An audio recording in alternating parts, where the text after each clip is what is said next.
구윤철 부총리가 밝힌 3, 4, 5 비전, 즉 잠재 성장률 3%와 1인당 국민 총소득 5만 달러라는 숫자는 분명 우리를 설레게 합니다. 하지만 정작 내 통장 잔고와 월급 봉투는 여전히 무겁기만 합니다. 거시 경제 지표가 오르면 내 개인 자산도 자동으로 따라오리라 믿는 것은 큰 오해입니다. 오늘 우리는 이 화려한 거시 지표와 나의 실생활 사이의 괴리를 정확히 짚어보고 그 틈새에서 생존할 실질적인 전략을 함께 찾아보려 합니다. 정부는 올해 실질 경제 성장률을 기존 2.0%에서 1%포인트나 대폭 상향한 3.0%로 전망했습니다. 이는 5년 만에 최고 수준이며 경상 성장률은 무려 30년 만에 최고인 12.3%를 기록할 것으로 예상합니다. 하지만 이 수치는 반도체 초호황과 중동 전쟁 이후 공급망 재편 등 특수 요인이 반영된 결과입니다. 단순한 숫자 게임이 아니라 한국 경제가 잠재 성장률 3%라는 한계선을 돌파하겠다는 정부의 승부수임을 이해해야 합니다. 대부분의 사람들은 경제가 성장하면 자연스럽게 임금도 오를 것이라고 생각합니다. 그런데 실제 데이터는 그렇지 않습니다. 구윤철 부총리가 강조한 대체 불가 대한민국으로의 도약, 즉 AI와 반도체, 지방 성장축을 국가 역량에 집중하는 전략은 구조적으로 특정 산업과 고숙련 노동자에게만 혜택을 집중시킬 가능성이 큽니다.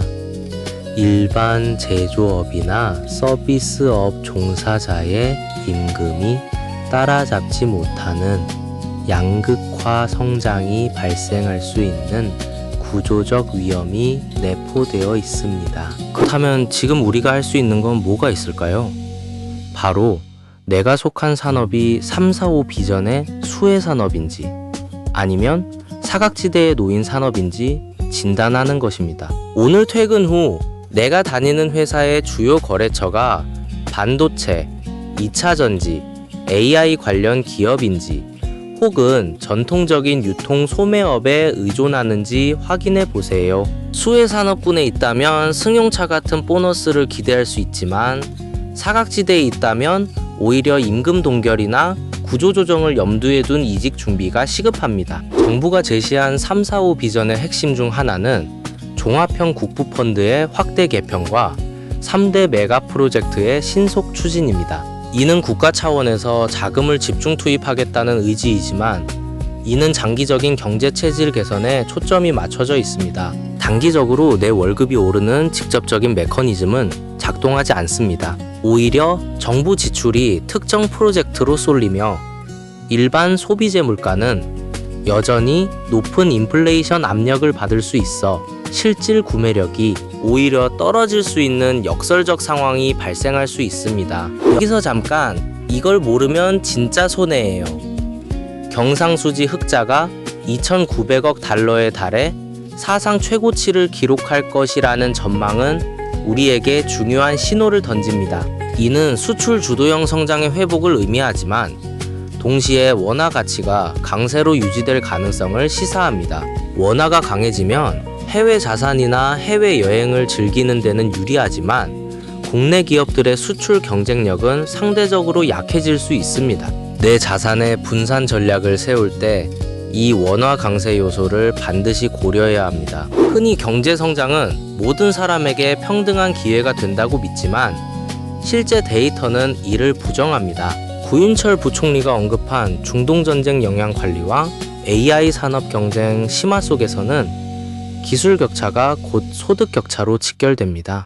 AI를 능숙하게 활용하는 직군은 가파르게 임금 상승 곡도를 그리지만 단순 반복 업무 종사자는 오히려 대체될 위기에 처합니다. 따라서 단순 경력 연수가 아닌 내가 사용하는 도구와 기술의 난이도를 객관적으로 비교하는 과정이 필수적입니다. 그럼 대충은 이해했는데 당장 뭐부터 하면 좋을까요?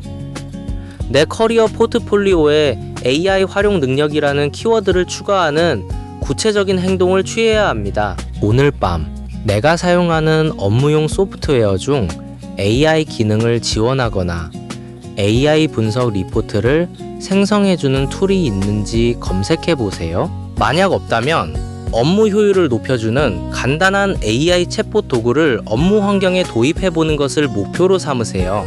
이는 단순한 스킬 습득이 아니라 향후 3년 동안 내 직무 가치를 방어하는 최소한의 방어선입니다. 정부의 성장률 상향 조정 소식 뒤에는 보이지 않는 비용이 숨어 있습니다. 잠재 성장률 3%를 달성하기 위해 지방 성장축을 육성한다는 정책은 결국 중앙정부 예산의 지방 이전을 의미합니다. 이는 서울과 대도심의 인프라 투자 속도가 상대적으로 느려질 수 있음을 시사합니다. 부동산 관점에서 볼 때 지방 도시의 특정 성장 거점 지역은 주목받을 수 있지만 전체적인 주택 가격 상승률을 견인하기에는 한계가 있습니다. 따라서 내 주거래 은행이나 증권사에서 제공하는 지방성장 관련 ETF의 성격을 정확히 파악해야 합니다. 대부분의 사람들은 1인당 국민총소득 5만 달러 목표가 곧 내 재산이 늘어난다고 생각합니다.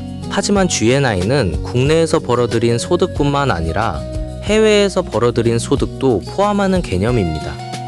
즉, 한국인 근로자가 해외에서 벌어들인 돈이 증가해야 이 숫자는 오릅니다. 국내에서만 일하는 일반 직장인은 이 수치의 직접적인 수혜자가 되기 어렵습니다. 오히려 해외 기업들과의 경쟁이 치열해지면서 국내 기업의 임금 인상 부담은 커질 수밖에 없는 구조적 모순이 존재합니다. 잠깐 영상이 도움이 됐다면 구독과 좋아요 한 번씩 부탁드립니다. 영상 제작에 큰 힘이 됩니다. 구윤철 부총리가 강조한 대체 불가 대한민국의 경쟁력은 글로벌 시장에서 입증되어야 합니다. 내 자산이 오직 원화 자산에만 묶여 있다면 환율 변동과 국내 경기 사이클의 영향을 모두 감당해야 합니다. 내년도 예산안이나 가계 동향 조사 자료를 참고할 때 내 자산의 10에서 20%라도 달러나 글로벌 지수 연동 상품으로 분산하는 해지 전략을 검토해 볼 시기입니다. 정부의 반년 만의 성장률 상향 조정은 반도체 초호황이라는 특정 산업의 부양 효과가 전체 경제를 끌어올렸음을 의미합니다.